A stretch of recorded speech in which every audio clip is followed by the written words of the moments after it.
capacitor film that was on the market is 40 and 50-year-old technology. There hadn't been really any advances in the ability to improve the efficiency of the capacitors, decrease the size and the footprint.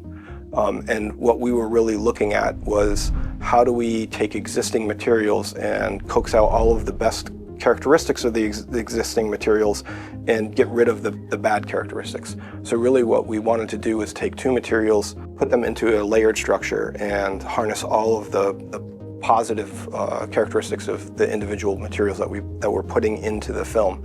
And what that allows us to do is build a new property set, electrical characteristics and thermal characteristics that you can't find on any off-the-shelf material. So we can make custom designs that allow us to store more energy, withstand higher voltage, and increase the lifetime of the film. And then these films can then be incorporated into capacitors with advanced characteristics. Devices that would benefit from higher energy density or higher storage right now.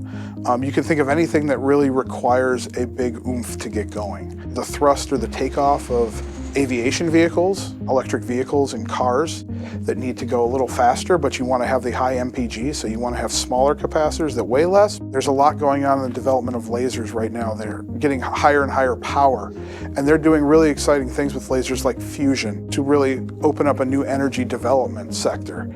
The LDF film is more durable than BOP, and the reason for that is the fact that we take a standard commodity polymer and then we layer it with a very high thermal stability polymer, and then we stack those in multiple different layers.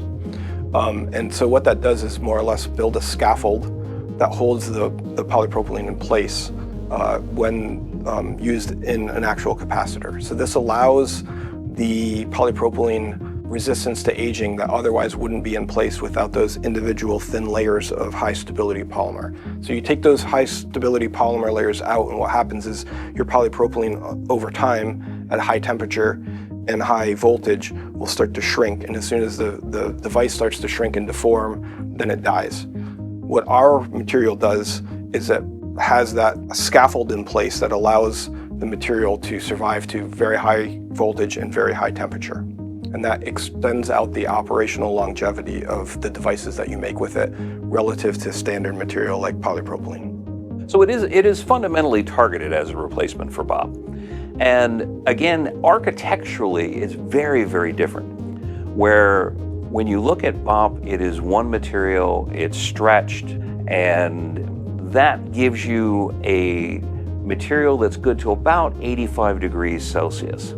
It's kind of like having a fire extinguisher inside your capacitor. One recipe could have very high resistance to voltage. Another recipe could have very high resistance to temperature. Another recipe could be very, very strong mechanically.